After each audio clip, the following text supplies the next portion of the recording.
It is not very long, as history views matters, since all of us were alien to this soil. It is a truism, of course, but it is nonetheless a fact which we must never forget, that this continent and this American community have been blessed with an unparalleled capacity for assimilating peoples of varying races and nations. The continuing migration, which in 3 centuries has established here this nation of more than 100 million, has been the greatest that history records as taking place in any such brief period. Starting anew in a land of almost unlimited natural opportunity, the early settlers found that the success of their nation-building experiments must depend upon their working harmoniously together, sinking non-essential differences, cooperating frankly and sincerely in the general interest, and, above all else, forgetting the ancient antagonisms. It has been our good fortune that we've been able to shake off the old traditions, to strike hands with our neighbor, and the common effort to preserve our newfound liberties. And along with this, through our system of universal education, we've been able to guard against the revival of old, or the creation of new regional group hostilities.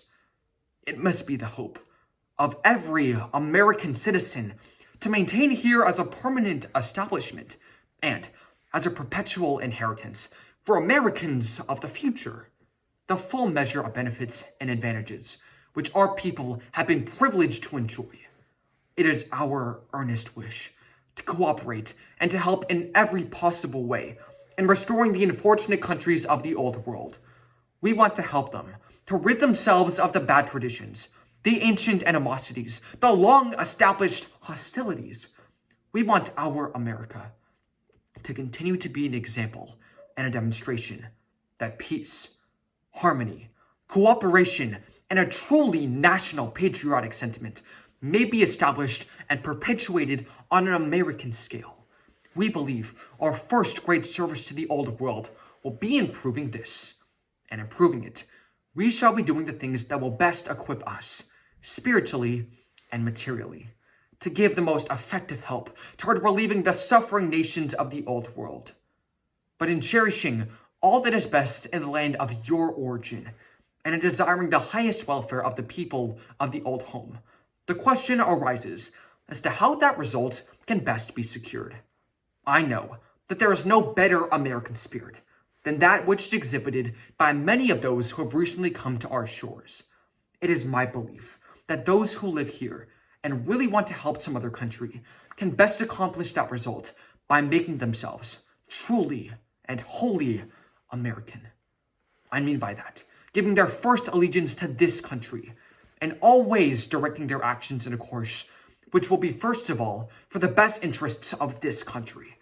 They cannot help other nations by bringing old world race prejudices and race hatreds into action here. In fact, they can best help other countries by scrupulously avoiding any such motives. It can be taken for granted that we all wish to help Europe. We cannot secure that result by proposing or taking any action that would injure America, nor can we secure it by proposing or taking any action that would seriously injure some European country. The spirit of America is to help everybody and to injure nobody. We can be in a position to help only by unifying the American nation, building it up, making it strong, keeping it independent, using its inclination to help and its disinclination to injure. Those who cast in their lot with this country can be true to the land of their origin only by first being true to America. When the public sees and realizes that racial groups here are first of all devoted to the interests of this country, there will be little difficulty in securing here the present needed help and assistance for the countries of the old world. Let us maintain all the high ideals which have been characteristic of our different races at home.